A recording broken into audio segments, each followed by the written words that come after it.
Мөңкені бала жігіт кезінде әкесі бекарыс Жиделібайсын жеріндегі Аяз атты дана қарттан бата алып келуге жұмсайды.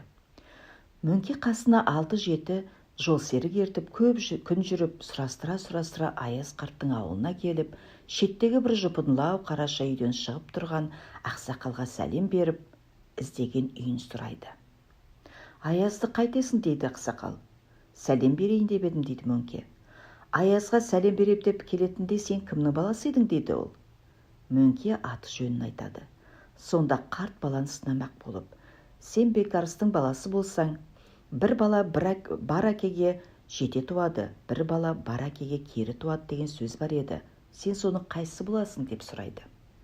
Мөңке кідірместен, атаға жете тусам деп жүрмін, ата жолын қусам деп жүрмін депті.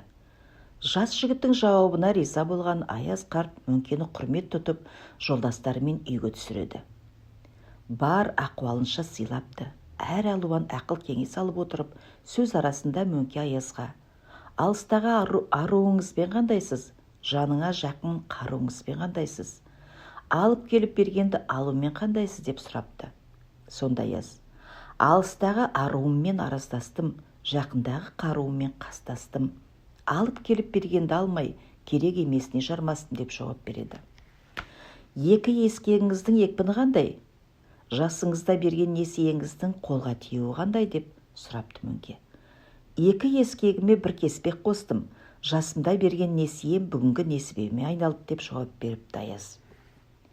Ақыл жастан, асыл тастан, ару астан, дау қарындастан шығады. Жүйрік топқа түскен аттан, өсиет өнеге көпті көрген қарттан шығады деген даналық ой түйіндерді осында айтылыпты. Аяз қарт Мөңкеге батасын беріп кетерінде: балам, әкеңе деген аманатым бар еді, апарып тапсыра аласың ба дейді. Аманатыңыз ауыр болмаса ала кетейін дейді Мөңке.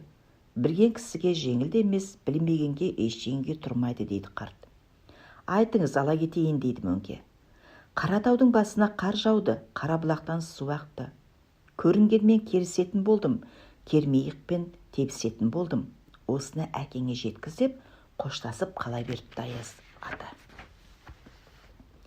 Бұлай шыққан соң Мөңкенің жолдастары онымен Аяз қарттың арасындағы жұмбақ айтыстарына түсінбегендіктерін айтып, мәнін сұрайды. Сонда Мөңке: мен сөз арасында өзінің қал жағдайын сұрадым. Ол алыстағы арумен аразбын деп көзін кіреуке шалғандығын, жаныма жақын қаруыммен қастастым деп тістен қалғандығын, алып келгенді алмай керек емеске жармастым деп күшті тамақтан қалып аталаны ас еткендігін айтып шағынды. Екі ескегіңе бір кеспек қостым деп жүруден қалып қолына таяқ алмаса болмайтындығын, ал жасымдағы несием бүгінгі несібеме айналды дегені аялап бағып күтіп отырған балаларына дән риза екендігін білдірді.